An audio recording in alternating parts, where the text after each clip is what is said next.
நீங்க இவ்வளவு விமர்சனங்களை வந்து வைக்கிறீங்க, ஆனா தமிழ்நாடு பொய்யா? இல்ல நான் வச்ச விமர்சனம் பொய்யா? நான் சொன்னது ஏதாவது இதெல்லாம் நான் வந்து ஆதாரத்தோடு தான் பேசுகிறேன். எல்லாமே உள்ள இருக்கு.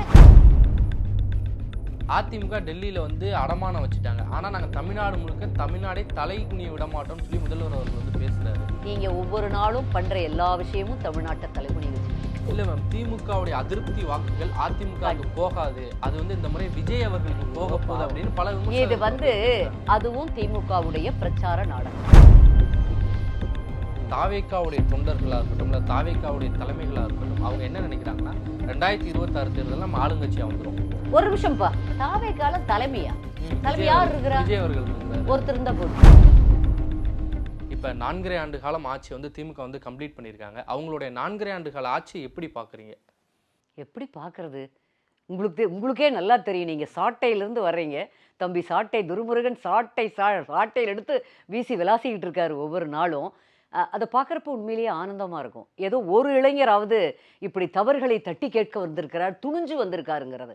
நடப்பது முழுக்க அராஜகம். பொம்மை முதல்வர்னு எங்கள் பொதுச் செயலாளர் அண்ணன் எடப்பாடியார் அவர்கள் இப்போதைய முதல்வர் ஸ்டாலின்னு சொல்கிறாங்க. அது 100% இல்லை, 1000% உண்மை என்று எல்லாருக்கும் தெரியும். அத்தனை தவறுகள். முதல்ல அவங்க ஆட்சி நிர்வாகத்தில் இருக்கக்கூடிய சீர்கேடுகள். ஏன்னா நிர்வாக திறனற்ற முதலமைச்சர். என்ன நடக்குதுன்னே அவருக்கு தெரியலங்கிற மாதிரி. அவருக்கு உடம்பு சரியில்லை போல இருக்கு. அதை மீறி அவரை பொம்மையாக உட்கார வைத்துக் கொண்டு ஒரு ஆட்சி நடந்துகிட்டு இருக்கு. மனைவியும் மாப்பிள்ளையும் ஆட்சி செய்வதற்கு இவங்களுக்கு எதுக்கு முதல்வரும் துணை முதல்வர்னு பேருன்னு எனக்கு தெரியல. இது எல்லாருக்கும் கேள்விப்படுற செய்திகள் எல்லாமே அவங்க குடும்பத்தில் இருக்கவங்க தான், இவர்கள் இருவரும் தான் ஆட்சி நடத்துறாங்கன்னு தான் கேள்விப்படுறோம். அப்படி இருக்கையில இன்னொரு மிக மோசமான ஒரு விஷயம் நடக்குது. உங்க கவனத்துக்கு நிச்சயமா வந்திருக்கும். கனிம வள கொள்ளை ஏராளமா நடக்குது. அதை தட்டி கேட்க யாராவது முற்பட்டால், அது ஒரு நல்ல அதிகாரி, நேர்மையான அதிகாரிகளாக இருக்கட்டும், சமூக செயற்பாட்டாளராக இருக்கட்டும், அவங்க ஒரு அரசியல் கட்சியிலேயே கூட இருக்கட்டும், கொஞ்சம் கூட கவலைப்படாம அவர்களை கொல்லும் போக்கு அதிகமாயிருக்கு. எவ்வளவு கொலை இது வரைக்கும் 26 கொலைகளுக்கு மேல் நடந்திருக்குது. இந்த மாதிரி சமூக செயற்பாட்டாளர்களை, நேர்மையான அதிகாரிகளை கொல்றது கொலை முயற்சி. சட்ட ஒழுங்கு சரியாக தான் இருக்கிறதுன்னு முதல்வர் அப்படித்தானே சொல்வாரு. பாவம், அவருக்கு என்ன சட்டமும் ஒழுங்கும் தெரியும்? அவருக்கு ஒண்ணுமே தெரியல. அவருக்கு உண்மையிலேயே நிதர்சனம் என்னன்னா, உண்மையிலேயே ஒரு மானமுள்ள ஒரு அரசியல்வாதியாக இருந்தால் இந்நேரம் ராஜினாமா பண்ணிட்டு போயிருப்பார். போயிட்டு எலெக்ஷனை சந்திச்சிருக்கணும். எப்போ அண்ணா யூனிவர்சிட்டியில் அவ்வளோ ஒரு கேவலமான ஒரு விஷயம் நடந்ததோ, ஒரு பெண்ணுக்கு, ஒரு தமிழ்ச்சிக்கு, ஒரு சிறு பெண் நல்லா படிக்கக்கூடிய ஒரு பெண்ணுக்கு நடந்ததோ, அப்பவே வந்து ரிசைன் பண்ணிட்டு போயிருக்கணும். எல்லாரும் கேட்டோம், எதிர்கட்சிகள் எல்லாம் கேட்டது அதைத்தான், ராஜினாமா செய்யுங்கள் தான் அவங்கள கேட்டோம்.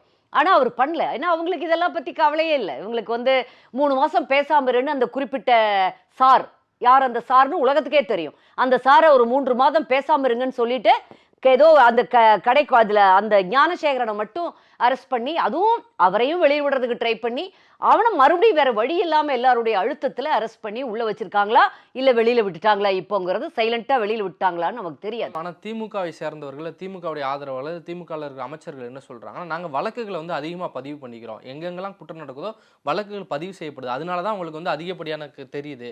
ஆனா கடந்த அதிமுக ஆட்சியில வழக்கே பதிவு பண்ணல, அதனால உங்களுக்கு தெரியலன்னு சொல்லி சொல்றாங்க. கடவுளே, இவங்களுடைய பொய்க்கும் புரட்டுக்கும், இவங்களோட உருட்டுகளுக்கும் திரட்டுகளுக்கும் ஒரு வரமுறையே இல்லாம போச்சு. இப்படி கூட இதுக்கு நியாயம் கற்பிக்கலாம். அதையும் வந்து நீங்க சொல்றீங்க அப்படின்னா, இவங்க தான் எதை முழு பூசணிக்காயை சோற்றில் மறைக்கக்கூடிய பக்குவம். எது நடந்தாலும் 3 மாசம் அமைதியாரு, அப்புறம் பார்த்துக்கலான்னு மேலிடத்துல இருந்தே உத்தரவு வந்து சம்பந்தப்பட்ட நிர்வாகிகள் அமைதியா இருந்துட்டு மறுபடியும் வெளியில வர்றதை கண்கூடா பாக்குறோம். இது வந்து இதே அதிமுக ஆட்சியின் போது சின்ன சின்ன பிரச்சனைகளை இவங்க எவ்வளவு தூரம் ஊதி பெருசாக்குறாங்கிறத நீங்க பாத்துக்கிட்டே இருக்கீங்க. இல்ல நாங்க சொல்லிட்டு தவறிக்கிட்டு என்ன, எங்கனால் நாங்க வந்து அப்படி ஊதி பெரிதாக்கி அரசியலாக்குறது இல்ல. ஒரு பாசிட்டிவ் அப்ரோச். எங்களுடைய பொதுச் செயலாளர் அண்ணன் எடப்பாடியாருடைய வழிகாட்டுதல், அவருடைய போக்கும் எல்லாத்துலயும் ஒரு நேர்மறை அணுகுவோம். அது அவங்க ஒரு என்ன செஞ்சோம், நாங்க எங்களுடைய ஆட்சியில எவ்வளவு திட்டங்கள் நடந்தது, மக்கள் எவ்வளவு தூரம் பயன்பெற்றாங்க, இப்ப திமுக அரசு எதிலெல்லாம் தவறுது, அது மாதிரியான ஒரு ஜென்டில்மேன் பாலிடிக்ஸ் அண்ணன் பண்ணுவாங்க. அதைத்தான் எங்களுக்கும் அறிவுறுத்துவாங்க, நாங்களும் அதைத்தான் பண்றோம். அவங்கள மாதிரியே ஒரு செங்கல்ல வச்சுக்கிட்டு எய்ம்ஸ் கொண்டு வரேன்னு இந்த துணை முதல்வரா இன்னைக்கு இருக்கிற அந்த தம்பி ஊர் ஊரா போய் இன்னைக்கு என்ன அடுத்த செங்கலை வச்சாரா? வைக்கிறதுக்கு யோகியதை இல்லை. அடுத்து அனிதாங்கிற ஒரு குழந்தையினுடைய மரணத்தை வச்சு இன்னைக்கு ஒரு நீட்டுக்காக ஒரு பெண் மரணம் அடைகிறது மட்டுமல்ல, அந்த காலத்துல நாங்கெல்லாம் சின்ன வயசா இருக்கிறப்போ, இப்போ அதிகம் பார்க்கறது இல்லை, நிறைய பாஸ் போட்டுடுறாங்க. 8ஆம் வகுப்பு 10ஆம் வகுப்புல கூட தோல்வி அடைஞ்சவங்க நிறைய பேர் தற்கொலை பண்ணிக்கிட்டாங்கன்னு பத்திரிகை செய்திகள் வரும். மன பலவீனம், அந்த சமயத்துல குடும்பத்தினுடைய ஆதரவு இல்லாம போறது, அந்த ஒரு ஏதோ ஒரு ஏக்கத்துல இருக்கிற குழந்தைகள் அது மாதிரி அங்கொன்று எப்பாவது 1 2 அப்படி பண்ணி செய்து கொள்வது உண்டு. அது மாதிரி அந்த குழந்தை அனிதாவுடைய மரணத்தை அப்படி ஒன்று நடந்திருக்கு. அது பெருசு பண்ணாங்க பாருங்க. நாங்கள் வந்து ஆட்சிக்கு வந்த உடனே முதல் கையெழுத்து நீட் உத்தரவை ரத்து பண்றது. ஆனா நீங்களும் நீட் என்ன விலக்குல அநியாயம்? தான் இருக்கிறீங்க. என்னது அதிமுகவும் நீட் விலக்கு அப்படிங்கிற நீட் விலக்கு எல்லாரும் தான் கோர்றோம். எல்லாரும் தான் நீட் விலக்கு. ஏன்னா கிராமப்புற மாணவர்கள் ரொம்ப கொஞ்சம் தடுமாறுறாங்கல்ல, படிப்புக்கு முதல் தலைமுறையில் வர்றவங்க, ஆங்கிலம் தெரியாதவங்க, இந்த மாதிரி வர்றவங்களுக்கு சிரமங்கிறனால நாங்களும் தான் நீட் விலக்கு கோருகிறோம். ஆனால் நீட்டை வந்து கொண்டு வந்தது யாரு?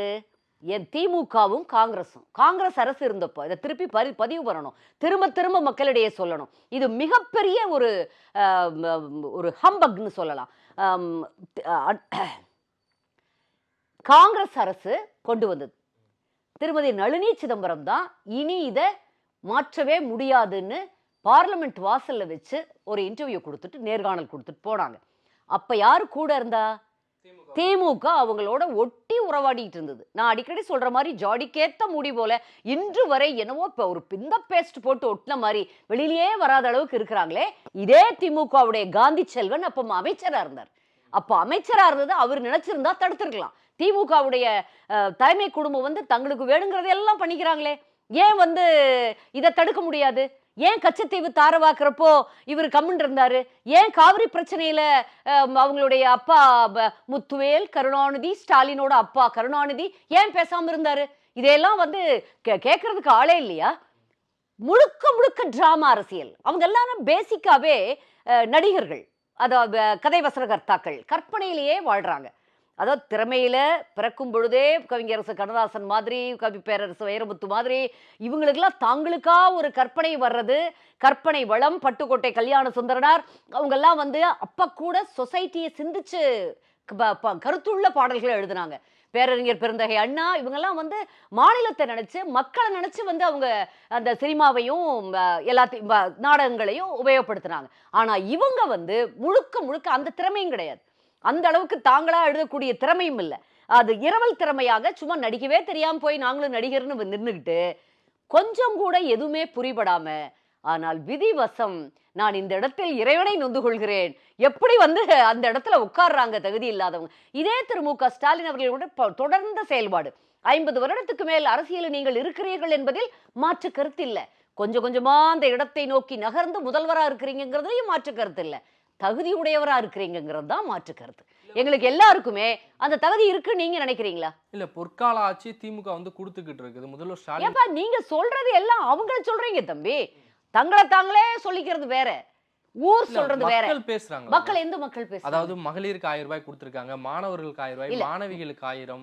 இது வந்து இப்ப சொல்லிட்டு இருக்காங்க. இதெல்லாம் போய் மகளிர் உரிமை தொகை வேணா 3.5 வருஷம் கழிச்சு எங்கள் எடப்பாடியார் திரும்ப திரும்ப சட்டமன்றத்தில் பொதுச் செயலாளர் பேசுறதுக்கு பிறகு கொடுக்க ஆரம்பிச்சு, அதுவும் தகுதி உள்ளவர்கள் தகுதி இல்லாதவர்கள் பிரிச்சு அதுல எல்லாரும் பொங்கி எழுந்து அதற்கு பிறகு இது கொடுக்க ஆரம்பிச்சாங்க. இப்ப எலெக்ஷன் வருங்கிறதுனால எல்லாருக்கும் கொடுக்குறன்னு ஒரு புது டிராமா. அப்பட்டமான இது வந்து இதை நீங்கள் எப்படி நியாயப்படுத்துகிறீர்கள்? எங்க எந்த பொதுமக்கள், ஆஹா, அதாவது அரசியல் சாராத பொதுமக்கள், திமுக அரசுல எங்களுக்கு இத்தனை திட்டம் கிடைச்சது, முதல்ல தாலிக்கு தங்கம் கொடுக்கல, இன்னைக்கு இருந்தா 82,000 ரூபாய்க்கு மேல போயிடுச்சு. எவ்வளவு பெரிய சொத்து அவங்களுக்கு. படித்த பெண்ணுக்கும் படிக்காத 10வது படித்த பெண்ணுக்கும் பட்டதாரி பெண்ணுக்கும் 25,000 50,000 கொடுத்தாங்க. அதான் எதுவுமே இல்லையே. சைக்கிள், லேப்டாப், அதாவது இதெல்லாம் வந்து ஒரு ஏழ்மை குடும்பத்தில் இருக்கிறவங்களுக்கு அது மிகப்பெரிய ஒரு சொத்து, ஒரு கனவு. அந்த குழந்தைகளுக்கு அவங்களுக்கு அதெல்லாம் இருக்கிறப்போ ஒரு தன்னம்பிக்கை அதிகமாகும், செயல்பாடுகள் எளிதாகும், உலகத்தையே கையில் வச்சு பார்த்துக்கலாம். இன்னைக்கு அதையெல்லாம் வந்து ஏழைகளுடைய அவங்களுடைய நிலையிலிருந்து நம்ம யோசனை பண்ணணும். அதெல்லாம் யோசனை பண்ற அளவுக்கு இன்னைக்கு யாரு திமுக அரசாங்கத்துல இருக்கிறா, யாரு அவங்க வந்து பண்றாங்கிறத நமக்கு யாருக்குமே இல்லைங்கிறது பட்டவர்த்தனமா தெரியுது. யாருமே அதெல்லாம் மக்களுடைய நிலையிலிருந்து பார்ப்பவர்கள் இல்லைன்னா, இப்ப நானு நேத்து முந்தா நாள் ஒரு பத்திரிகையில ஒரு வார அதாவது வாரம் 2 முறை 3 முறை வரும் இல்லையா? புலனாய்வு பத்திரிகை. அந்த பத்திரிகையில படிச்சேன். திருப்பூர்ல கருகம்பாளையத்துங்கிற ஊர்ல ஒரு சமூக செயற்பாட்டாளர். 57 வயதுக்காரர். அந்த ஊர் அது சாமளாபுரம் பேரூராட்சி தலைவர் விநாயகா பழனிசாமிங்கிறவரு காரை ஏத்தி கொண்டிருக்கார். பட்ட பகல்ல எல்லாரும் பார்க்க அவர் பண்ண தப்பு எதுவுமே இல்லை. அந்த இறந்து போனவர் வந்து கேட்டது என்ன, அந்த பேரூராட்சியில அந்த அவங்க வீட்டு பக்கத்துல அந்த காலனியில ஒரு நிலம் இருக்கு. அதில் ரோடு போடுறாங்க. சாலை விரிவாக்க பணிகளோ சாலை பணிகளோ நடக்குது. அந்த சாலை பணிகளுக்கு பிரைவேட் தனியார்கிட்ட இருந்தது. அதை பேரூராட்சி நீங்க வாங்கினதுக்கு பிறகு அந்த ரோடை போடுங்கன்னு சொல்றார். இவர் ஏனோ முதல்லயே போடுறார். இல்லைன்னு சொல்லி அவ்வளவுதான் பிரச்சனை, அவ்வளவுதான். அவர் ஒரு பொது நன்மைக்காக அந்த காலனி அந்த பயன்பாட்டுக்காக அவர் சொல்கிறார். அந்த இது சொல்லியிருக்கார். இப்பதான் இல்லையே பாவம். அது வந்து இவர்கிட்ட சொல்லியிருக்காரு. பேரூராட்சி தலைவர்கிட்ட நிறைய முறை மனுக்கள்லாம் கொடுத்துருக்கிறாரு. ஒன்றும் நடக்கல. கண்டபடி திட்டி ஃபோனில் மிரட்டல் பண்ணி விட்டாரு. இவர் அதுக்கு அடுத்து என்ன பண்ணுவாங்க? ஒரு சாதாரண பொதுஜனம் நீங்களாகவோ நானாகவோ இருந்தால் என்ன பண்ணுவோம்? நமக்கு யார் அடுத்து தெரியுமோ அடுத்த நிலையில் உள்ள அதிகாரிகளை, ஒரு மாவட்ட ஆட்சித்தலைவரை அவங்கள பார்த்து கொடுக்குறாரு. இப்படி கொடுத்துட்டாருங்கிறதுக்காக கோவப்பட்டு அவர் ரோட்ல வந்துகிட்டு இருந்தப்போ இடிச்சு தள்ளி கீழே விழுந்தவரை ரிவர்ஸ்ல கார் எடுத்து நெஞ்சு மேல ஏத்தி மறுபடியும் பேல வந்து அவரை கொண்டுட்டு போயிருக்காரு. இதை வந்து நிறைய பேர் வீடியோ எடுத்து போட்டிருக்காங்க. அதை பார்த்த பொழுது படித்து எத்தனையோ விஷயங்களை படிக்கிறோம். எல்லாமே பதைப்பதைப்புக்கா இருக்கு. இங்க அந்த மனிதர் வந்து உண்மையிலேயே ஊருக்காக பாடுபட்டவர். அந்த பொது நலத்துக்காக ஒரு விஷயம் செஞ்சு அதை அந்த ஆள் திமுக பேரூராட்சி தலைவர். இப்ப நிறைய இதுல 28 லாக்அப் டெத்ஸ் நடந்திருக்கு. 26க்கும் மேல ஆணவ படுகொலைகள் நடந்திருக்கு.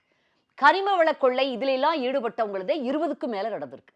இதெல்லாம் இப்ப வரைக்கும் போன மாசத்து ஆகஸ்ட் வரைக்கும் இருந்த கணக்கு. நான் வச்சுக்கிட்டு சொல்றேன். இதெல்லாம் எதிர்க்கட்சிகள் பேசும்போது ராசா அவர்கள் என்ன சொல்றாரு? ஒரு தனியார் ஊடகத்துக்கு பேட்டி அடிக்கும் போது இதெல்லாம் அங்கங்க நடக்கிறது, ஸ்டேட் முழுக்க ஒரு இன்செக்யூரிட்டி இருக்குதா அப்படின்னு. ராசாவெல்லாம் பொதுவெளியில் வந்து ஒரு கருத்தை சொல்லக்கூடிய தகுதியை இழந்து நாட்கள் வெகு நாட்கள் ஆகிறது, வெகு ஆண்டுகள் ஆகிறது. ஏன்னா இன்னைக்கு வந்து ஒரு பதவியில் இருந்துட்டா, ஒரு அமைச்சராகவோ மத்திய அமைச்சராகவோ ஏதாவது ஒரு பதவியில் இருந்து அந்த பதவியை உபயோகித்து நிறைய பணமும் சம்பாதித்து விட்டால் உட்கார்ந்து கொண்டு என்ன வேணாலும் சொல்லலாம்னு நினைக்கிறாங்க. இல்ல அவர் பயன்படுத்துற வார்த்தை ஸ்டேட் முழுக்க இன்செக்யூரிட்டி இல்லையே, நல்லா தானே இருக்குது அப்படின்னு. அவருக்கு நல்லா இருக்குமா இருக்கும், அவரு நல்லா இருப்பாரா இருக்கும், அவரு நல்லா இருக்குமா இருக்கும். அவர் வந்து அவருக்கெல்லாம் அந்த தான் சொல்ல வரேன் பாருங்க.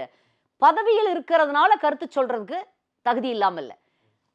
எது பதவியும் இல்லாவிட்டாலும் வசதி வாய்ப்புகள் இல்லாவிட்டாலும் யார் ஒருவன் பொது நலத்துக்காக வந்து நிற்கிறானோ அவன் பெரிய மனுஷன். இப்ப இறந்து போன சமூக சேவகர் உண்மையிலேயே அவர் பெரிய மனிதர். அவரை இந்த நாடு போற்றணும். அது மாதிரி 20க்கும் மேற்பட்டவர்களை கடந்த ஒரு 2 ஆண்டுகளுக்குள் இந்த அரசு கொன்று குவித்திருக்கிறது. பாத்தீங்கன்னா எங்களுடைய சகோதரர் சிறுபான்மை ஒன்றிய கழக செயலாளராக இருந்தவர் ஜகுபர் அலின்னு புதுக்கோட்டை திருமயத்துல கொண்டுட்டாங்க. அப்பட்டமா கொலைன்னு தெரியும்.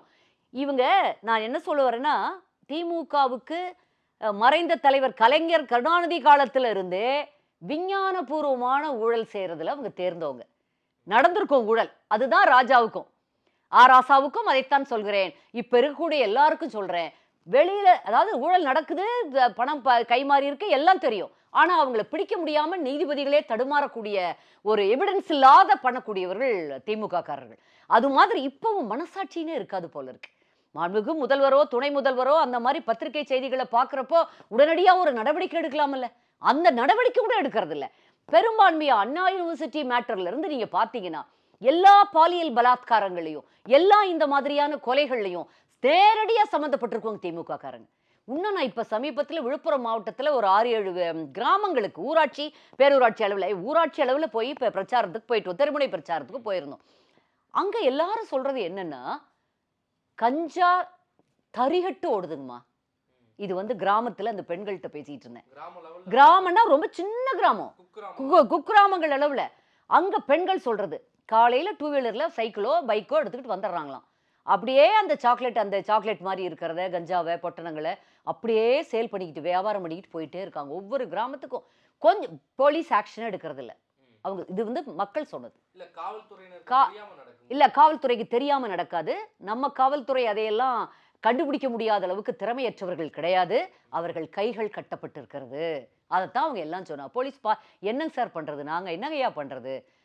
நாங்க வந்து போனா உடனே ஒரு திமுக நிர்வாகி நேரா வந்து மிரட்டுறாங்க ஃபோன்லயோ இதுலயோ. ஸ்டாலின் அவர்கள் வீடியோ போடுறாரு. ஸ்டாலின் ஐயோ அவரு வீடியோ போடுவார். இப்ப போட்டாருல்ல, துபாயில போய் இறங்கி நான் ஜெர்மனி போனேன், ஜெர்மனியில அந்த சான்சலர் ஃப்ரெட்ரிக்கே வந்து எனக்கு எல்லா பழைய ஏஞ்சலா மெர்க்கல் இருந்து வந்து எல்லாரும் மாலை போட்டு ஆஹா வந்துட்டீங்களா முக ஸ்டாலின்னு கேட்டாங்க.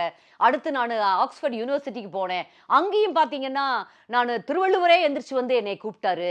அதுக்கப்புறம் எங்க 1000 மாணவர் அது ஏதாவது நீங்க ஒரு வீடியோ பாத்தீங்களா? இல்ல பெரியார் அவர்களோட புகைப்படத்தை ஒண்ணு வச்சு இந்த மாதிரி ஒரு ஹால் இருக்கும்பா எல்லா யூனிவர்சிட்டியில, கன்வென்ஷன் சென்டர்ஸ்ல எல்லாத்துலயுமே இப்படி அறைகள் இருக்கும். சின்ன நிகழ்வுகளுக்கு அதை உபயோகப்படுத்துவாங்க. பெரிய நிகழ்வுகள் நடக்கிறப்போ பேரலல் இவெண்ட்ஸ்னு சொல்லுவாங்க, இணை நிகழ்வா. இப்படி நான் கூட இப்போ அமெரிக்கா போயிருந்தப்போ புரட்சி தலைவருடைய பிறந்தநாள் விழா, இந்த மாதிரி ஈழத்தமிழர்களுக்கான யுஎஸ் டேக் அமைப்பினுடைய விழா, இந்த மாதிரிலாம் நிறைய, நானும் ஒரு இலக்கிய விழா, இது மாதிரி ஒரு 7-10 விழால நானும் கலந்துக்கிட்டு வந்திருக்கேன். நம்ம வந்து அது அது அதனால இது ஒண்ணு இது தெரியாத விஷயம் இல்ல. இல்ல அது அதுல போய் சொல்ல வேண்டிய தேவை போய் சொல்றாங்கப்பா, அதுதானே கேவலம், அதுதானே திமுக. அதைத்தானே நம்ம சொல்றோம். எதுக்குயா இப்படி எல்லாம் வீணா போன புகழ்ச்சி? உங்களுக்கு ஒரு படம் இருக்கு, நீங்க பாருங்க, 1000 பேத்துக்கு மத்தியில ஒரு பேசின போட்டோ ஏதாவது பாத்தீங்களா? அதுவுமே ஆர்டிபிஷியல் இன்டெலிஜென்ஸ்ல இன்னைக்கு உபயோகப்படுத்துவாங்க. பீகாருக்கு யார் போச்சுன்னா, உங்களுக்கு தமிழே தெரியல, உங்களுக்கு எழுத்து என்ன படிக்கிறோம்னே உங்களுக்கு புரியல, ஏன் போய் எங்களை தமிழ்நாட்டு ஜனங்களை அங்க போய் அவமானப்படுத்துறீங்க? போய் ராகுல் காந்தியை ராஜீவ் காந்தின்னு சொல்லி அங்க இருக்கவங்களா சிரிச்சு அதை ஏஐல போட்டு முதல்ல வெளியே வந்துருச்சு. அப்புறம் டக்குனு ஏஐல போட்டு அவங்களோட டீம் தான் அந்த ஐடி டீம், அவங்களோட அந்த வார் ரூம் மாதிரி எல்லா அயோக்கியர்களையும் பெருசா காமிக்கிறாங்களே. நம்ம என்ன சொல்றது? இதுல வந்து உண்மையிலேயே என்ன பண்றது? இந்த 200 rupees ஊபீஸ்னு சொல்லுவோம், அவங்கெல்லாம் தாங்கள் செய்வது இன்னதென்று அறியாது இருக்கிறார்கள், அப்படித்தான் நான் சொல்லுவேன். இது முழுக்க முழுக்க முழு பூசணிக்காயை சோற்றில் மறைப்பது, முழுக்க முழுக்க தவறானவர்களை பெரிதாக சித்தரிப்பது, இதெல்லாம் இப்போ சமூக ஊடகங்களுடைய வளர்ச்சியில இதையெல்லாம் தவிர்க்க முடியாது. அதையும் மீறி அங்கொன்றும் இங்கொன்றுமாக இப்ப சமீபத்துல திருப்பூர்ல சமூக செயற்பாட்டாளராக இருந்து இறந்து போனாரே, அவரும் பழனிசாமி தான். அவரை காரேற்றி கொன்றவரும் விநாயகா பழனிசாமி தான். அந்த பழனிசாமி பேரூராட்சி தலைவர் திமுக.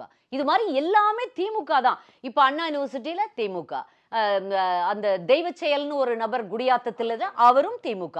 இதை போல எல்லாத்தையும் உள்ள போய் பாத்தீங்கன்னா 99.9% திமுக காரர்களாவே இருக்காங்க. நீங்க வந்து இல்ல சிஎம் சொன்னாரு, ராசா சொன்னாரு, அவங்க எப்படி சொல்லுவாங்க? அவங்க வந்து அவங்க தன்னுடைய ஆட்சியை தானே குறை சொல்றக்கூடிய ஒரு பெருந்தன்மை எங்க அண்ணன் பண்ணாங்க. எங்கள் பொதுச் செயலாளர் முன்னாள் முதல்வர் அண்ணன் எதிர்க்கட்சி தலைவர் அண்ணன் எடப்பாடியார் பண்ணாங்க. பொள்ளாச்சியில பாலியல் சம்பவம் நடந்துருச்சு, கடுமையான குற்றங்கள் நடந்ததுன்னு தெரிஞ்ச உடனே எங்கள் நிர்வாகி ஒரு சிறு இதுலதான் இருந்தார், அவரை தூக்கி எறிஞ்சிட்டு சிபிஐக்கு தானாகவே அரசு முன் வந்து சிபிஐக்கு அதை மாற்றியது. அதனாலதான் இன்னைக்கு அதுக்கு அந்த தீர்ப்பு வந்ததே தவிர இவங்க போராடினால எல்லாம் இல்ல. இவங்க பண்ற தவறுகள் இப்ப எங்க போயிட்டாங்க? கனிமொழி சகோதரி அவங்க மத்தவங்க எல்லாம் எங்க போனாங்கன்னு தெரியல. எல்லாம் நம்ம அத்தனை பேர் வரிசையில முன் வரிசையில நின்று பேசுவாங்களே, நடிகர் பிரகாஷ் ராஜ், நடிகர் சத்யராஜ் எல்லாம் பொண்ணை அழுங்காம திமுக சேர்த்திட்டு இவர் திமுக காரராக இருக்கார். அதாவது நேரடியா இல்லாம. சொல்லுங்க, இவ்வளவு விமர்சனங்களை வந்து வைக்கிறீங்க, ஆனா தமிழ்நாடு பொய்யா? இல்ல நான் வச்ச விமர்சனம் பொய்யா? நான் சொன்னது ஏதாவது இதெல்லாம் நான் வந்து ஆதாரத்தோடு தான் பேசுகிறேன். எல்லாமே உள்ள இருக்கு. இது இந்த செய்திகள் இருக்குல்ல, இந்த சமூக கனிம வள கொள்ளையில் ஈடுபட்டவங்க இறந்து போனது, சமூக செயற்பாட்டாளர்கள், லாக்அப் டெத்ஸ், ஆணவ படுகொலைகள் எல்லாமே 26, 28 அந்த மாதிரி ஒரு வருஷம் 2.5 வருஷத்துக்குள்ள இது எல்லாம் எதுல வந்தது தெரியுமா? தீக்கதர் என்ன பத்திரிக்கை? மார்க்சிய கம்யூனிஸ்டோட பத்திரிக்கை. அவங்களோட ஒட்டி உறவாடுற ஒரு கட்சியோட பத்திரிகையில அவங்க வெளியில வந்து ரொம்ப தட்டி கேட்க முடியலனாலும் அவங்க பத்திரிகையில யாரோ நேர்மையானவர்கள் இருப்பார்கள் போல் இருக்கு. அவங்க நான் எடுத்தது தீக்கதர்ல இருந்து, இந்த தரவுகளை நான் எடுத்தது தீக்கதர்ல இருந்து. அது திருப்பி தயவு செஞ்சு போடுங்க. இது நாங்க வெளியில இருந்து சொல்லல. அண்ணா திமுக நமதம்மால இருந்து நான் சொல்லல. நமதம்மால பொய் எழுதுறது இல்ல. இருந்தாலும் அதை நான் சொல்லவில்லை, தீக்கதரிலிருந்து வந்தது. இதற்கு என்ன சொல்றீங்க? மனசுப்பா, நான் ஒரு வெறும் அண்ணா திமுக காரரா மட்டும் பேசல, ஒரு தமிழச்சியா பேசுறேன். என்னால முடியல. என்ன மாதிரி 1000 பேர், பல்லாயிரம் கோடிக்கணக்கான பேர் இங்க குமரிக்கிட்டு இருக்காங்கிறத நீங்க எல்லாரும் புரிஞ்சுக்கணும். இதை இன்னும் வந்து அவங்கள நீங்க சப்போர்ட் பண்றது, ஆதரவு தெரிவிக்கிறது. அண்ணா, நான் ஊருக்கு போயிட்டு வந்தேன், இப்பவும் எங்க ஊர் பக்கமெல்லாம் போயிட்டு வந்தேன். இப்போ ஒரு முப்பெரும் விழா நடந்தது, அவ்வளவு ஃபெயிலியர் ஆயிருக்கு. ஆனா அது பிரமாதம். கரூர்ல எவ்வளவு பிரமாதமா நடந்தது, அப்படி பண்ணிட்டாங்க, எல்லாமே கிளம்பி போயிட்டாங்க. அதே அண்ணன் அதே நாள்ல சேந்தமங்கலத்துல ராசிபுரத்துல பேசியிருக்காங்க. அன்னைக்கு அப்ப வந்து யாரும் நகராம அந்த மழையில் நின்னு கேட்டாங்க அவர் பேச்ச. அவரும் மழையில் நனைந்து கொண்டு பேசுகிறார். என்ன கேட்டவங்களும் எல்லாரும் மழையில் நனைந்து கொண்டு கேட்கிறாங்க. இது வந்து இதுதான் டிஃபரன்ஸ். மக்கள் தயாராகி விட்டார்கள். மக்கள் திமுக உடைய மக்கள் விரோத போக்கு புரிஞ்சுக்கிட்டாங்க. அவங்க அந்த அராஜகத்தை எதிர்க்கிறாங்க. அவங்க வெளியேறணும்னு வெயிட் பண்றாங்கிறது இதுதான். இல்ல அதிமுக டெல்லியில வந்து அடமானம் வச்சுட்டாங்க. ஆனா நாங்க தமிழ்நாடு முழுக்க தமிழ்நாடே தலை குனிய விட மாட்டோம்னு சொல்லி முதல்வர் அவர்கள் வந்து பேசுறாரு. நீங்க ஒவ்வொரு நாளும் பண்ற எல்லா விஷயமும் தமிழ்நாட்டை தலைகுனி வச்சுக்கிட்டு இருக்கு. பாலியல் பலாத்காரம் பெண்களுக்கு 3 வயசுல இருந்து 80 வயசு பாட்டி வரைக்கும், இதெல்லாம் நம்ம சொல்லல, பத்திரிகையில வருது, எல்லாத்துலயும் எடுத்து போடுறது. இதே அதுக்கு முன்னாடி இருக்க எங்கள் எடப்பாடியார் ஆட்சியில் நடந்ததா, அம்மா ஆட்சியில் நடந்ததா? 80 வயசு பாட்டி யாராவது கெடுத்தாங்க, பாலிய வன்முறை பண்ணாங்கன்னு வந்ததா? இவ்வளவு மோசமான நிகழ்வுகள் நடந்ததா? யாராவது ஒருத்தர் எந்திரிச்சு ஊருக்காக, இப்பெல்லாம் ஊருக்காக செயல்படுபவர்களே குறைஞ்சு போயிட்டாங்க. இந்த அதெல்லாம் யாரும் இப்பெல்லாம் அந்த மாதிரிலாம் வர்றதில்லை. எங்கேயாவது அரிதாக அந்த பகுதியில் ஒருத்தர் இருந்தா அவங்கள நீங்க ஏற்றி கொன்று போட்டீங்கன்னா, அதுவும் அந்த விவரிச்சிருக்கிறத பார்த்தீங்கன்னா பத்திரிகை, இது எல்லாமே அவங்க ஆதரவு பத்திரிகைகள் தான். அதை மீறி எழுதுறாங்க. ரிவர்ஸ்ல கார் எடுத்து அவர் விழுந்துட்டாராம், தட்டிட்டாரு, விழுந்துட்டார் கீழே. அவர் எழுந்திருக்கிறதுக்கு முன்னாடி ரிவர்ஸ்ல கார் எடுத்து அவர் நெஞ்சு மேல ஏத்தி திருப்பி இறக்கி அவர் உயிர் விட்டுருக்காரு. இத வீடியோ எடுத்து போட்டிருக்காங்க. இதுக்கு மேல ஏதோ அரெஸ்ட் பண்ணிட்டோம் அவரை அப்படின்னு சொல்லி போலீஸ் எஸ்பிஆரோ சொல்லியிருக்காங்க. ஆனா எவ்வளவு நாளைக்கு? இதே 3 மாத கதை தான் இருக்கும்.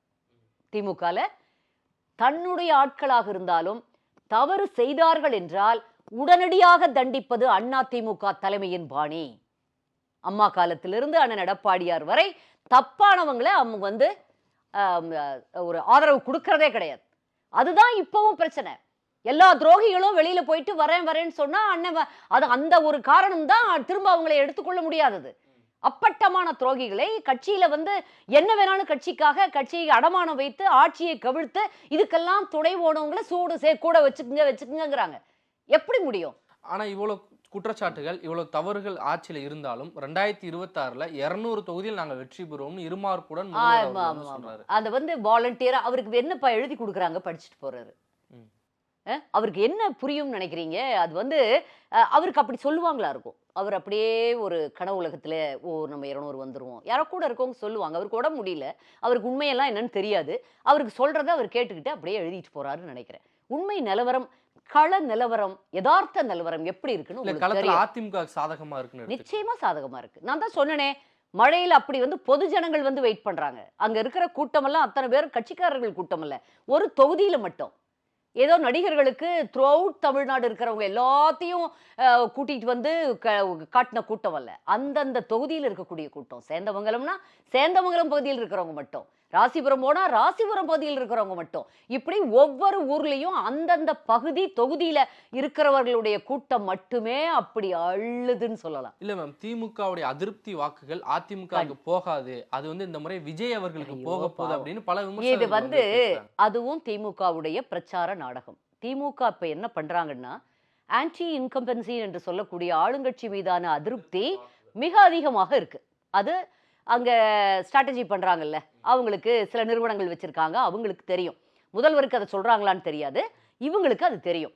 அந்த அதிருப்தியை போக்குவதற்கு மைண்ட் மேனிப்புலேஷன்கள் நடக்குது. சைக்கலாஜிக்கலா ஒரு வாக்காளனை திசை திருப்புற நிகழ்ச்சி. அது அப்படியே அதிமுகவுக்கு தான் வரணும், இப்பவும் வரும். ஆனா அவங்க என்ன நினைக்கிறாங்க, ஒரு அப்படியே ஓட்டு போடக்கூடிய ஒரு வாக்காளன் இல்ல அதிமுக சரி போய் கிடக்குது, அதிமுகல அவங்க போயிட்டாங்க, இவங்க போயிட்டாங்க, அதிமுக ஸ்டெடியா இல்ல அப்படிங்கிற மாதிரி. அப்புறம் விஜய் வந்து பிரமாதமா வந்துட்டாப்ல. ஒரு பக்கம் விஜய் எதிர்ப்பாங்க, அவர் ஒரு கூட்டம் போடுறது கூட அந்த தம்பிக்கு விட மாட்டாங்க. ஆனா ஒரு பக்கம் அவங்களுடைய கால்குலேஷன் எல்லாம் விஜய்க்கு தான் போகுது அப்படின்னு. இது வந்து மைண்டு. அப்புறம் தாங்களே போய் ஃபாரின்ல எல்லாம் இவருக்கு இவ்வளவு இது இருக்கு, வட இந்திய ஊடகங்கள்லாம் பேசுதுப்பா, யூடியூப் சேனல்ல ஹிந்தியில எல்லாம் பேசிட்டு இருக்கிறாங்க, மு.க. ஸ்டாலினுடைய ஆட்சியில பாலாறும் தேனாரும் ஓடுதுன்னு. உண்மையிலேயே இங்க பாலாறும் தேனாரும் ஓடுதா? உழைப்புல, உங்க உழைப்புல நம்ம எல்லாம் வாழ்ந்துகிட்டு இருக்கிறோம். இது வந்து அரசாங்கத்தினுடைய ஆதரவுங்கிறது என்ன இருக்கு? தொழில் எல்லாம் நசிஞ்சு போச்சு. விவசாயத்துக்கு எந்த விதமான ஆதரவும் கிடையாது. அதுக்கும் மேல வானம் பொழியுது, விவசாயி வேலை பார்க்குறாங்க, அதனால அது நம்மளுக்கு ஏதோ சாப்பிட்றதுக்கு கிடைச்சிக்கிட்டு இருக்கு. இப்படியே போச்சுன்னா அந்த மீத்தேன், ஹைட்ரோ கார்பன் எவ்வளவு பெரிய ஹம்பகுது. ஹைட்ரோ கார்பன் திட்டம் இவங்க வந்து கரெக்டா தஞ்சாவூர்ல மட்டும் விட்டுருவாங்களாம். சிவகங்கை ராமநாட்டுல 20 ஆழ்துளை கிணறுகளுக்கு பர்மிஷன் கொடுத்துட்டாங்க. இப்ப அந்த பக்கம் இதெல்லாம் பொய் கிடையாது. இதெல்லாம் உண்மையிலேயே இந்த மண்ணை நினைச்சா அப்படியெல்லாம் பண்ணுவாங்களா? எனக்கு ரொம்ப ஆத்திரமா வருது. என் தமிழ் சமூகம், என் தமிழ்நாடு, உங்க தமிழ்நாடு, நம்ம பச்சை தமிழர்கள், நமக்கு நம்ம தேசம் நல்லா இருக்கணுமா வேண்டாமா? அதை விட்டுட்டு நீங்க அவங்க சினிமாக்காரர் வந்தா போடுவாங்க. என்கிட்ட எனக்கு ஒன்னே ஒண்ணு தம்பி விஜய் கிட்ட பிடிச்சது, அவங்க அப்பா கூட சொன்னார் ஒரு இன்டர்வியூல, எனக்கு தமிழ் நல்லா வராது, எங்களுக்கெல்லாம் தாய்மொழி தெலுங்குன்னு ஏதோ சொன்னார். அதாவது தமிழ் நல்லா வராதுன்னு சொன்னாரு. அவங்க அம்மா தெலுங்கு நல்லா தெரியும், அப்பா எனக்கு தெரியல. ஆனா வந்து சொன்ன இன்டர்வியூல தமிழ் நல்லா வரும். தம்பி விஜய் வந்து தமிழ் நல்லா பேசுவார். அந்த ஸ்லாங்கே இல்லாம அவருடைய டைலாக் டெலிவரி எல்லாம் பியோர் தமிழா இருக்கும். சகோதரர்கள் புரிஞ்சுக்கணும். சினிமாவில் நடிக்கிறது வேற, சினிமாவில் நடிக்கிற விஜய் எல்லாருக்கும் பிடிக்கும், எனக்கும் பிடிக்கும். அதிமுக வரவே இருக்குது, யார் வேணா வரலாம். நீங்க கொடுத்தா முடிஞ்சதுன்னா இன்னைக்கு நீங்க ஒரு கட்சி ஆரம்பிச்சு நீங்க கொடுத்தா வரலாம். தம்பி சாட்டை துரைமுருகனுக்கு கொடுத்தா நிறைய பேர் இருக்கிறாங்க, ஒரு அண்ணன் சீமான் கூட இருக்கிறாரு, தாராளமா எல்லாரும் ஒரு அமைப்பு வச்சு வரலாம், யாரும் வரக்கூடாது. அதிமுக அவரால் பாதிப்பு அதிகமா இருக்குது. அண்ணாவையும் எம்ஜிஆரையும் அவர் எடுத்துக்கிட்டாரு. அது வந்து அண்ணா வந்து எல்லாருக்கும் பொதுவானவர், எம்ஜிஆர் எங்களுக்கு மட்டுமே உரியவர். எம்ஜிஆர்ங்கிற நடிகரை விஜய்ங்கிற நடிகர், ஜோசப் விஜய்ங்கிற நடிகர் வந்து எடுத்துக்கலாம். அது வந்து பாஜகவோட கூட்டணி சேர்ந்தோன்னே ஜோசப் விஜய்னு சொல்லிட்டீங்க. அவர் தான் சொல்லிக்கிறார். இப்போ இத்தனை ஆண்டு காலமா நான் 37 வருஷமா பப்ளிக் லைஃப்ல இருக்கேன். எனக்கு வந்து இவ்வளோ நாள்லாம் அவர் சொல்லலை. இப்போ சமீப காலமா திடீர்னு அவர் ஜோசப்பை சேர்த்திருக்கார். திடீர்னு அவர் தான் சிறுபான்மை இதை சேர்ந்தவருங்கிறத அவரு தான் காமிச்சுக்கிறார். அதுதான் அங்கதான் கேள்வி வருது. எனக்கு ஒன்றும் இல்லை, எனக்கு ஜீசஸ் கிரைஸ்ட ரொம்ப பிடிக்கும். எங்களுக்கு வந்து அதிமுகவை பொறுத்தவரை எங்களுக்கு எந்த வேறுபாடும் கிடையாது. எங்களுக்கு திமுக மாதிரி அவங்களுக்கு ஒண்ணுமே செய்யாம அவங்க பக்கமே நிக்கிற மாதிரி ஒரு நாடகம் எல்லாம் அதிமுக போடுறதில்லை. நாங்க எல்லாரையும் ஒரு போல இருப்போம், ஒன்று போல அனைத்து சமூகத்தையும் அனைத்து மதத்தையும் எல்லாரையும் ஒன்னா நினைக்கிறது அதிமுக. ஒரு பக்கம் எடப்பாடி பழனிசாமி அவர்கள் ஒரு பிரச்சாரத்தை வந்து மேற்கொண்டு போறாரு, இன்னொரு புறம் விஜய் அவர்களும் சனிக்கிழமை தோறும் வந்து பிரச்சாரத்தை மேற்கொள்றாரு. உங்களுக்கு கிடைக்கிற ஊடக வரவேற்போட அவருக்கு ஊடக வரவேற்பு அதிகமா இருக்குன்னு பார்க்க முடியுது. ஊடக வரவேற்பு என்ன அதிகமா இருக்கு? ஊடகம் வந்து அதிகமா எழுதுறது திமுகவுக்கு தான். அதுக்கு காரணம் அவங்களுடைய ஸ்ட்ராட்டஜிக் நிறுவனங்கள், அந்த பெண் மாதிரியான சில நிறுவனங்களை அவங்க தொடர்ந்து பல ஆண்டு காலமாக அதற்கு நிறைய செலவு செஞ்சு அவங்க அரசாங்கத்தை நடத்துறதுக்கெல்லாம் என்ன பண்றாங்கன்னு தெரியல. அரசாங்கத்துக்குள்ள போடக்கூடிய பல்லாயிரக்கணக்கான இந்த கோடி பட்ஜெட் எல்லாம் வந்து எங்க போகுதுன்னு நம்மளுக்கு சந்தேகமா இருக்கு. ஆனா இந்த நிறுவனங்களை அவங்க மாப்பிள்ளை நல்லா பாத்துக்கிறாருன்னு சொல்றாங்க. அவங்க தான் அதிகம் போடுறாங்களே தவிர தம்பி விஜய்க்கே எங்க அண்ணனு தான் நீங்க பாக்கலையா? நான் காமிக்கட்டுமா எடுத்து? அத்தனை போடுறோம், அத்தனை வருது, இதெல்லாம் உண்மை. விஜய்க்கு கூட்டம் வருது, இல்லைன்னு சொல்லல. விஜய்க்கு எங்களுக்கும் ஒரு சிண்டு முடிவெல்லாம் பார்க்காதீங்க, யாங்க வரவேற்கிறோம். தம்பி வரட்டும், மக்களுடைய நம்பிக்கையை பெற்றால் விமர்சனம் பண்ண மாட்டேங்கிறாங்களே, வேற எதுவும் கணக்கு வச்சு? இல்ல அப்படி கணக்கெல்லாம் ஒண்ணு இதுவரைக்கும் இருக்க மாதிரி தெரியல. சென்ற முறை ஒரு தடவை திருச்சிக்கு முன்னாடி மதுரையில நினைக்கிறேன் விமர்சனம் பண்ணாரு. மதுரை மாநாட்டுல விமர்சனம், அதாவது கட்சியை பாஜக வச்சிருக்குன்னு சொல்லியிருந்தாரு. இது வந்து அதிமுக தான் தமிழகத்தை பொறுத்தவரை இந்தியாவையே ஆளக்கூடிய கட்சியை தங்க கண்ட்ரோல்ல எங்கள் பொதுச் செயலாளர் வச்சிருக்காரு. பாஜக எங்களுடைய கண்ட்ரோல்ல தான் கூட்டணி இங்க இருக்கு. அண்ணா ஒரு உள்துறை அமைச்சர் அமித்ஷா அவர்கள் என்ன சொல்லிட்டு போனாங்க, இங்க தலைவர் எடப்பாடியார் தான் இங்க தலைவர்னு கிளியரா சொல்லிட்டு போயிட்டார். எல்லாம் அவரு கீழே தான் நடக்கும்.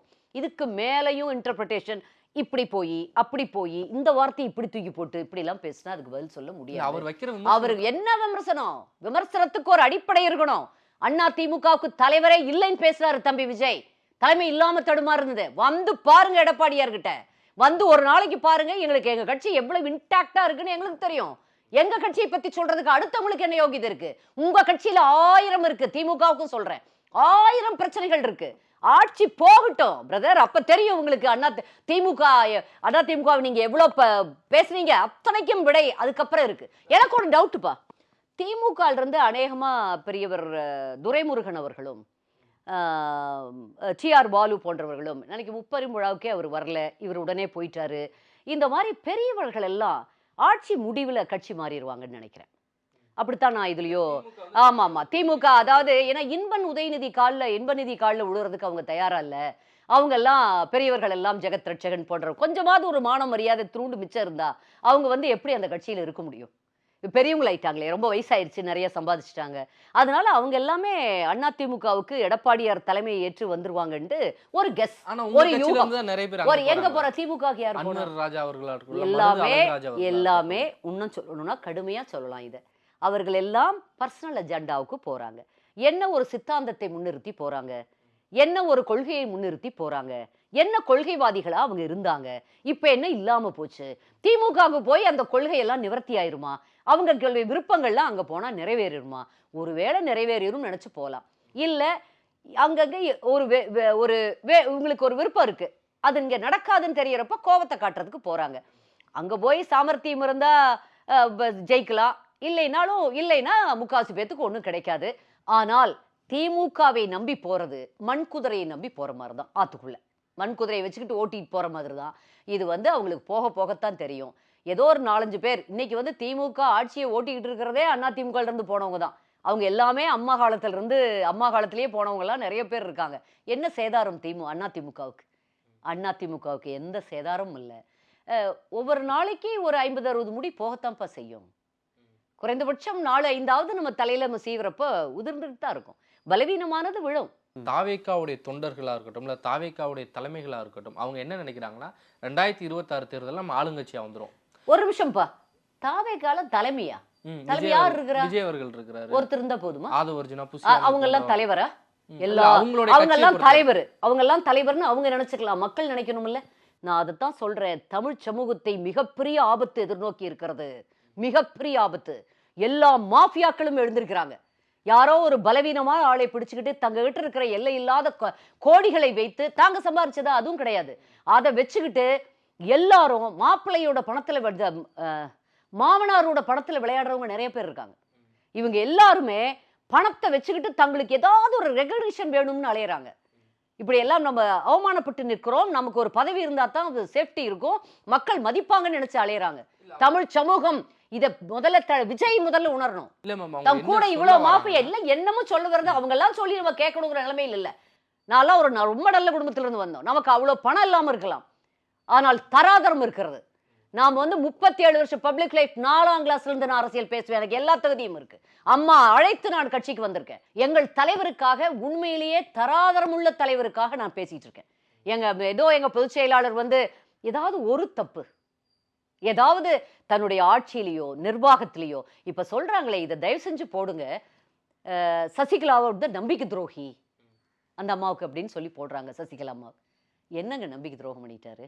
அந்த சமயத்துல அந்த ஒரு எம்எல்ஏக்கள்லாம் போற சமயத்துல இவங்க சீஃப் மினிஸ்டராவை ட்ரை பண்ணாங்க, சசிகலா அவர்கள். அப்ப வந்து இவங்கனால உடனடியா கோர்ட்ல ஆர்டர் வருது, இவங்க ஜெயிலுக்கு போக வேண்டிய சூழ்நிலை இவங்கனால ஆக முடியாது. 10 ஆண்டு தேர்தலும் நிக்க ஆமா, அப்படி நிக்க முடியாத அளவுக்கு அவங்களுக்கு ஒரு நிலைமை வந்துருச்சு.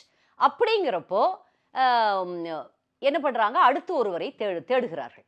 அப்போ ஒருத்தர், இதை நான் ரொம்ப நாளா இதை தெளிவா பேசணும்னு நான் நினைச்சுக்கிட்டு இருந்தேன். ஒருவரை கேட்கிறார்கள், அவருக்கு அந்த தகுதி இல்லை, அவரால் அந்த சூழ்நிலையில் சில விதிகளை பூர்த்தி செய்ய முடியவில்லை, அவருக்கு அது நடக்க முடியல, he was inefficient at that time. இப்போ அப்படித்தான், அப்பவும் முடியலங்கிறப்போ அடுத்த ஆப்ஷனா அண்ணனை கேட்கிறாங்க. அண்ணனை அவர் டக்குன்னு செய்யறாரு, முடிச்சிட்டாரு, காரியங்களை கரெக்டா முடிக்கிறாரு. அப்ப அவரை உட்கார வைக்கிறாங்க. இவர் ஒன்றும் யாரோ ஒருத்தர் சீஃப் மினிஸ்டர் ஆகிறத தடுக்கல, வேறொருத்தருக்கு போன வாய்ப்பை தட்டி பறிச்சு எப்படியாவது எனக்கு குடுன்னு சொல்லி இல்லாத அழிச்சாட்டியம் பண்ணல, துரோகம் பண்ணல. இவர் வந்து யாருக்கும் நம்பிக்கை துரோகமும் பண்ணல. முதல்ல அவங்கனால ஆக முடியல, இன்னொருத்தரை கேட்கறாங்க, அவங்களுக்கு அந்த தகுதி இல்லை, இவரை கேட்கறாங்க, இவருக்கு அந்த தகுதி இருந்தது, இவர் அந்த இடத்தில் உட்கார்ந்து விட்டார். அவ்வளவுதான். இத போய் அவரை நம்பிக்கை துரோகம். இப்ப அடுத்து வரார், வந்து அப்ப கூட எனக்கு அடுத்த வாய்ப்பை கொடுத்தீங்களேங்கிற நன்றிக்கு நம்மை விட பெரியவர் தானேங்கிறதுக்கு காலில் விழுந்து கும்பிடுறார். யதார்த்தமா, வெரி இன்னசென்ட் மேன். அந்த கிராமத்துல, நீங்க கிராமம் தானே, நானும் கிராமம் தான், இங்க இருக்க எல்லாருமே கிராமம் தான். கிராமத்திலிருந்து, விவசாய குடும்பத்திலிருந்து வந்தவங்களாம் நம்மளை கேவலப்படுத்துறாங்க. இந்த குடும்பத்துக்கு என்ன தெரியும், இந்த திமுக தலைமை குடும்பத்துக்கு சினிமாவில் டிராமாவில் நடிக்கிறது தவிர வேற என்ன தெரியும் உங்களுக்கு? அது எடுப்பாங்க, ஏன் சினிமா எடுக்கிறாங்க, ஏன் ரியல் எஸ்டேட் கம்பெனியில் போடுறாங்கன்னு எல்லாருக்கும் தெரியும். இவ்வளவு உங்களுக்கு வந்து என்னைக்காவது நீங்க விவசாயியோட கஷ்டத்தை பட்டிருக்கீங்களா? விவசாயம் பண்ணியிருக்கீங்களா? என்னைக்காவது ஒரு ஏற்றுமதி இறக்குமதி நிறுவனம் நடத்தி கஷ்டப்பட்டிருக்கீங்களா? ஏதாவது ஒரு இண்டஸ்ட்ரி ஆரம்பிச்சு அந்த இண்டஸ்ட்ரியில அத்தனை பேத்துக்கு வேலை கொடுத்து படாத வாடுபட்டு ஒரு ஒரு 1 கோடி 2 கோடி லாபம் பார்க்கறதுக்கு வருஷம் முழுக்க அவ்வளவு கஷ்டப்பட்டு நீங்க பார்த்துருக்கீங்களா? ஆனா அதுல ஒரு இனிமை இருக்கு, அதுல ஒரு திருப்தி இருக்கு. அது அவங்களுக்கு தெரியாது.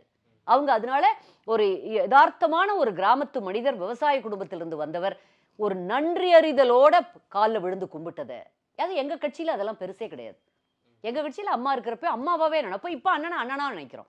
அதனால எல்லாருமே ஒரு தலைவர் காலத்திலிருந்து ஒரு உறவு, ஒரு கட்சி தலைமைக்கும் கட்சி தலைமைக்கும் தொண்டர்களுக்கும் ஒரு நெருக்கமான உறவு தொடர்ந்து இருந்துட்டு இருக்குது. அதனால நாங்க அதை பெருசா எடுக்கிறது இல்லை.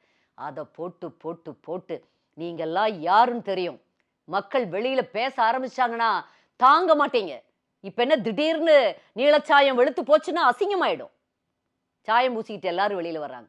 அதேதான் தம்பி விஜய்க்கும் நான் எச்சரிக்கையாக கூறுகிறேன். கூட இருக்கவங்க எல்லாம் மாஃபியா. யார் தலைவர்? யாராவது ஒரு சொல்லிக்கிறாப்புல ஒருத்தர் வச்சிருக்கீங்களா கூட? பணம் செலவு பண்ணா போதுமா? இல்ல கட்சியை பொறுத்த வரைக்கும் அவர்கள் தலைவர்கள் தானே. என்ன யாரு தலைவர்கள்? அவங்க கட்சிக்கு தலைவரா இருக்கலாம், மக்கள் ஏத்துக்கணும்ல. மக்கள் ஏற்றுக்கொள்ளக்கூடிய தலைவர்கள் இருந்தா அவங்களுடைய பின்புலத்தை பார்ப்பாங்க. இப்போ வந்து அவங்க கூட எவ்வளவு காலம் அரசியல்ல இருக்காங்க, எவ்வளவு தூரம் அவங்க வந்து அறிவாற்றலோட செயல்படுறாங்க, அவங்களோட பேக்ரவுண்ட் என்ன, அவங்களுக்கு பணம் வந்த பின்னணி என்ன, எல்லாத்தையும் திங்க் பண்ணுவாங்க. அப்போ வந்து அந்த அந்த வெயிட் இருக்கணும். அந்த வெயிட் விஜய் கிட்ட இருக்கிற அந்த மேடையே பாருங்க, பொசுக்குன்னு இருக்குது. இவரே பொசுக்குன்னு தான் பாவமா எந்திரிச்சு மத்தியான நேரத்துல அப்படி வந்துகிட்டு இருக்காரு. இப்ப ஏதோ இதெல்லாம் சொல்றாங்கன்னு ஈவினிங் டைம்ல மீட்டிங் போடுறாரா? இல்லையா? இப்போ நாகப்பட்டினத்துல காலையில இருந்து மத்தியானம் வரை, மத்தியானத்துல இருந்து இரவு வரை. அது மாதிரி கவனம். தமிழக மக்கள் உஷாரா இருக்க வேண்டிய, ரொம்ப கவனமா இருக்க வேண்டிய காலகட்டம் இது. எல்லா இடத்துலயும் அரசியல்ல இருந்து எல்லா பக்கமும் மாஃபியாக்கள் எழுந்துச்சிட்டு இருக்காங்க. எம்ஜிஆரோட ஒப்பிடுறாங்களே விஜய். என்ன சோ காட், யார் ஒப்பிட்டா? அவங்க தொண்டர்கள் என்னப்பா பண்ணுவாங்க? எம்ஜிஆர்னா தெரியுமா? அவங்க விஜயோட தொண்டர்கள் யாராவது எம்ஜிஆர் யாருன்னு தெரியுமா?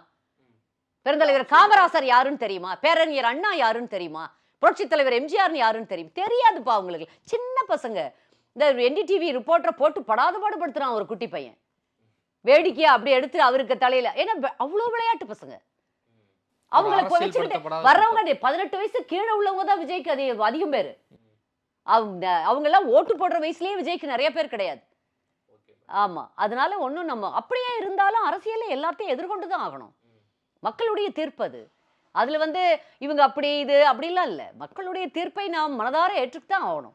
மக்கள் வந்து முட்டாள்கள் அல்ல, மக்கள் தெளிவா, அதுவும் தமிழ்நாட்டில் ஒரே போல கிராமத்திலிருந்து சென்னை டவுன் வரைக்கும் எல்லாரும் ஒரே மாதிரி ஓட்டு போடக்கூடிய, வாக்களிக்கக்கூடியவங்க. அதனால சரியான முடிவெடுப்பாங்கன்னு நான் நம்புறேன், மனதார நம்புறேன். ஒன்று மட்டும் இறுதியா சொல்லிக்கிறேன், இன்றைக்கு இருக்கக்கூடிய தலைவர்களில் ப்ரூவன் லீடர் யாரு? ப்ரூவன் சிஎம் யாரு? யார் தன்னுடைய தகுதிகளை நிரூபித்திருக்கிறார்? ஒரு வாய்ப்பு கிடைத்ததை அவ்வளவோ பிரச்சனைகள்ல, எவ்வளவோ சூதுவாதுகள்ல எதிர்ப்புகளையும் மீறி மக்களுக்கு, அதுவும் இத்தனை நேச்சுரல் கலாமிட்டிஸ் லைக் கோவிடு, ட்ராட், மழை இல்லாமல் இருந்தது, கஜா புயல் வந்தது, அப்படி பலவிதமான மோசமான சூழ்நிலைகளில், பணம் ரொம்ப நெருக்கடியா இருந்தக்கூடிய சூழ்நிலையில் எந்த திட்டமும் அம்மாவுடைய திட்டங்களை விடாம செஞ்சு தன்னுடைய திட்டங்களாக குடிமராமத்திலிருந்து அரசு மருத்துவக் கல்லூரிகள்ல இருந்து 7.5% இடஒதுக்கீட்டுல இருந்து விடாம பண்ணது யாரு? பார்த்து பார்த்து ஒரு மீத்தேனுக்கு எதிராக பாதுகாக்கப்பட்ட வேளாண் மண்டலமாக தஞ்சை தரணியை ஆக்கியது யாரு? எதுவுமே இப்போ ஹைட்ரோ கார்பன்லாம் அழுங்காம பண்றாங்கப்பா, கேட்க மாட்டேங்கிறீங்களே மீடியால. 20 ஊர்ல எப்படி பொங்கி இருக்கணும்? நாங்க மட்டும்தான் பேசிட்டு இருக்கோம். மீடியாக்களை கையில வச்சுக்கிட்டு, உண்மையிலேயே நான் மீடியாவை சேர்ந்தவர், எனக்கு மீடியா மேல அப்படி ஒரு பிரியம். 1 நாள் 2 நாள் இல்லை, 37 வருடம் நான் மீடியாவில் இருக்கேன். அதுவும் செய்தி பிரிவிலேயே டிராவல் பண்ணிக்கிட்டு இருக்கேன். ஒரு நாளைக்கு 4-5 பேப்பர் படிக்கிறேன். எனக்கு வந்து எல்லா புலனாய்வு பத்திரிகைகளையும் படிக்கிறேன். எது உண்மை எது பொய்ன்னு எனக்கு பார்த்தோன்னே தெரியும். இதுக்கு எவ்வளோ போய் 500 ரூபாயா, இதுக்கு 5000 ரூபாயா, இதுக்கு 5 லட்ச ரூபா போயிருக்குதான்னு படிச்சோன்னே தெரியும். அதனால நம்மளுக்கு வந்து சம்டைம்ஸ் நினைச்சா அந்த அறிவே நம்மளுக்கு தொந்தரவா இருக்கு. அது வந்து மன வேதனையை கொடுக்குது. அது ஊடகங்கள் சரியானபடி செயல்பட்டால், ஒரு 50% செயல்பட்டா கூட மனசாட்சியோட இன்னைக்கு திமுகவுடைய பொய் முகமூடி வெளியில வந்துடும். எலெக்ஷனுக்குள்ள நிச்சயமா அவங்களே வெளிக்காட்டிட்டு இருக்காங்க. அதனால இன்னைக்கு தராதரம் உள்ள தகுதியான ஒரே தலைவராக, ஒரே முதலமைச்சராக, முதலமைச்சர் கேண்டிடேட்னு சொல்லிட்டாலே அவர்தான் அப்படின்னு மக்களுக்கு நினைவு வரக்கூடியவராக எங்கள் அண்ணன் இபிஎஸ், எங்கள் எடப்பாடியார் இருக்கிறார். நிச்சயம் 2026 அதிமுக மிக பெரும்பான்மையான இடங்களில் 210 தொகுதிக்கு மேல நாங்க தான் வெல்வோம். எங்க அண்ணன் தான் ஆட்சி அமைப்பார். அது ஒண்ணுதான் தமிழ்நாட்டை காப்பாற்றும். திருப்ப சொல்றேன், தமிழ்நாடு காப்பாற்றப்படணும்னா எங்கள் எடப்பாடியார் மீண்டும் முதலமைச்சர் ஆகணும். ஆனா நீங்க பாஜகவுடன் வந்து கூட்டணியில் இருக்கிறீங்க. பாஜக என்னென்ன திட்டங்களை செயல்படுத்த விரும்புறாங்களோ அதை வந்து அதிமுக ஆட்சி வந்தா எளிமையா செயல்படுத்திடுவாங்க. நல்லதுதானே, நல்லதுதானே. 3வது முறையாக பிஜேபி பாரத பிரதமர் நரேந்திர மோடி தலைமையில் ஆட்சி அமைச்சிருக்கு. 3வது முறையா பெரும் டோட்டல் கண்ட்ரியே நாடு முழுமையும் அவங்களை செலக்ட் பண்ணியிருக்காங்க. அப்படிங்கிறப்போ இங்க மட்டும் இந்த திமுகவுடைய பொய்க்குரல்கள், ஒரு பொய் தேசபக்தி, பொய்யான தமிழுக்கும் எதுவும் செய்யறதில்ல. தமிழுக்கு செய்யற பத்தி பேசணும். நீங்களே உணர்ந்துட்டீங்க. இலங்கை பிரச்சனையில 2009 மே மாதம், சின்ன பையனா இருந்திருப்பீங்க, ஆனா நினைவு இருக்கா? 15 நாட்கள்ல நம் தமிழ் சொந்தங்கள் 1.5 லட்சம் பேரை கொன்று குவித்தார்கள். அப்ப யாரு ஆட்சியில இருந்தது? காங்கிரஸும் இங்க திமுகவும். அதுக்கு திமுகவின் மறைந்த தலைவர் கலைஞர் ஒரு பெரிய நாடகம் ஒண்ணு பண்ணார். 2 ஒய்ஃபுக்கும் டியூட்டி கொடுத்து இதுல ஒரு 2.5 மணி நேரம், அதாவது அது போர் நிறுத்தம் ஆயிடுச்சுன்னு சொன்னார். போர் நிறுத்தம் பண்ணிட்டாங்கன்னு சொன்னாங்க. உண்மையிலேயே அதுக்கப்புறம் எல்லாரும் இங்க நம்ம டிவியும் சினிமாவும் பார்க்க ஆரம்பிச்சோம். அந்த போர் நிறுத்தம் ஆயிடுச்சு.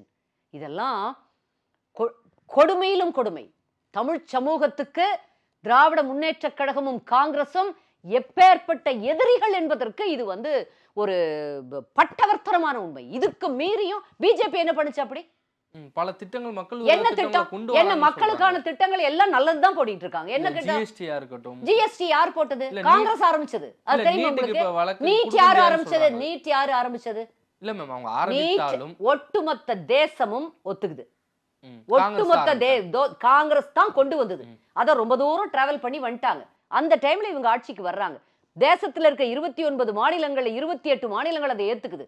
அப்படிங்கிறப்ப அந்த ஒரு மாநிலத்தை யாருதான் பாப்பாங்களா? இல்ல மேம், இப்ப ஹைட்ரோ கார்பன் மத்திய அரசு அனுமதி கொடுக்காம அதை எடுக்க முடியாது. ஏன் இவங்க அதுக்கு எதிர்த்துக்க வேண்டியதுதானே? அதை வேண்டாம் சொல்லிருக்க வேண்டியதுதானே? இல்ல, கூட்டணியில இருக்க நீங்க எதிர்க்கிறீங்க. ஒருவேளை நீங்க ஆட்சிக்கு வந்து அதை கொண்டு வருவாங்களா எளிமையா? எப்படி கொண்டு வர முடியும்? நாங்க தான் எங்க அண்ணன் மீத்தன் வந்தது டக்குன்னு பாதுகாக்கப்பட்ட வேளாண் மண்டலமா போட்டு அப்படியே காப்பாத்திட்டாரே. அடுத்து என்ன பண்ணணும்னு எங்கள் எடப்பாடியாருக்கு தெரியும். இவங்கள மாதிரி அழுங்காம பேக்டோர்ல போய் இந்த ஊரை விட்டுட்டு அடுத்த ஊர்ல போய் 20 ஆழ்துளை கிணறு, எண்ணெய் கிணறுகள் ஆரம்பிங்கன்னு சொல்ற கேவலமான, திராணியற்ற, முதுகெலும்பற்ற இப்படி ஒரு அவமானகரமான ஆட்சி திமுக ஆட்சி மாதிரி எங்க ஆட்சி நடக்காது. எங்க அண்ணன் அதுக்கு ஒண்ணு கண்டுபிடிப்பாங்க. எப்படி வந்து நீட்டை ஒழிக்க முடியாதா? ஆமா, நீட்டை ஒழிக்க முடியாதுன்னு நளினி சிதம்பரம் சொல்லிட்டாங்க. பி சிதம்பரத்துடைய எப்ப வெளியில வந்து எனக்கு நினைவு இருக்கு. திமுக என்ன சொல்லுது? நீட்டை எப்படி ஒழிக்க முடியும்? நாங்க ஒழிக்க முடியும்னு சொல்லல, ஒழிப்பதற்கு போராடுவோம் தான் சொல்றோம். ஒழிப்பதற்கு நல்லா தெரிஞ்சுக்குங்க, மசோதா பில் பாஸ் ஆயிடுச்சு பார்லிமெண்ட்ல. உச்ச நீதிமன்றத்துல ஃபைனல் வெர்டிக்ட் வந்துருச்சு. இனிமேல் வந்து நீட்டை ஒழிக்க முடியும்னா எங்க அம்மா பண்ணாததையா ஸ்டாலின் பண்ணிடுவாரு. முடிஞ்ச வரைக்கும் போராடினாங்க. கடைசி ஒரு வருஷம் எக்ஸ்டென்ஷன் வாங்கினாங்க. அதற்கு பிறகு முடியாம தான் அண்ணன் வந்து அந்த 7.5% உள்ளடக்கீடை கண்டுபிடிச்சார்.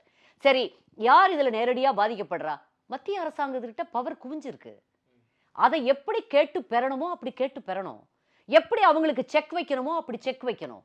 திமுக தலைமை குடும்பத்தை பொறுத்த வரைக்கும் தங்கள் மகனுக்கு, தங்கள் பெரிய அமைச்சரவை சகாக்கள், தங்கள் குடும்பத்துக்கு ஏதாவது பிரச்சனைனா ஒரு நாள் ரேடு வருது, அடுத்த ஒரு 2-3 நாள் ஐயோ குயோ முறையோன்னு கத்துறாங்க. அதுக்கப்புறம் பார்த்தீங்கன்னா போயிட்டு வந்து பார்த்தா ஒன்றும் இல்லாமல் சைலண்டா இருக்கு.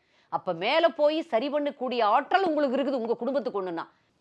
அதனால நீங்க ஒன்றும் பயப்பட வேண்டியதில்லை. என்ன பண்ணிட்டாங்க பிஜேபி? கெடுதல். முஸ்லிம்களுக்கு என்ன பண்ணாங்க? கிறிஸ்தவர்களுக்கு என்ன கெடுதல் பண்ணாங்க? எல்லாம் முடிஞ்ச வரைக்கும் நல்லது தானே பண்ணிட்டு இருக்காங்க. எப்பவுமே ஒரு திட்டம், காயினுக்கு 2 சைடு உண்டு. ஒரு திட்டம் ஒன்று வர்றப்போ கொஞ்சம் பகுதி பாதிக்கப்படத்தான் செய்வாங்க இல்லையா? அந்த பாதிக்கப்பட்டவங்க குரல் கொடுப்பாங்க.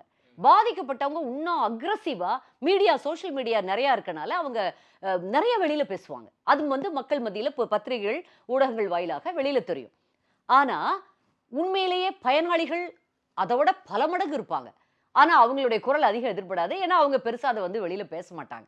இது இப்படித்தான் வந்து தவறான செய்திகள் மட்டுமே பிரபலப்படுத்தப்படுது. தவறான செய்திகளுக்கு ஒரு பெரிய பிரபல்யம் கிடைக்குது.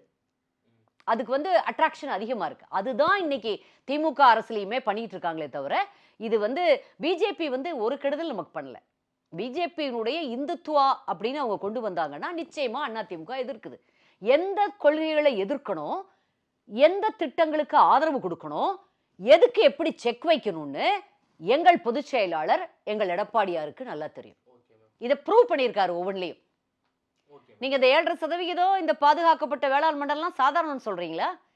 மு.க. ஸ்டாலினால் முடியுமா? முத்துவேல், கருணாநிதி, ஸ்டாலினால் இதெல்லாம் முடியுமா? திங்க் பண்ணி இது வரைக்கும் ஏதாவது ஒண்ணு பண்ணியிருக்காரா அப்படி?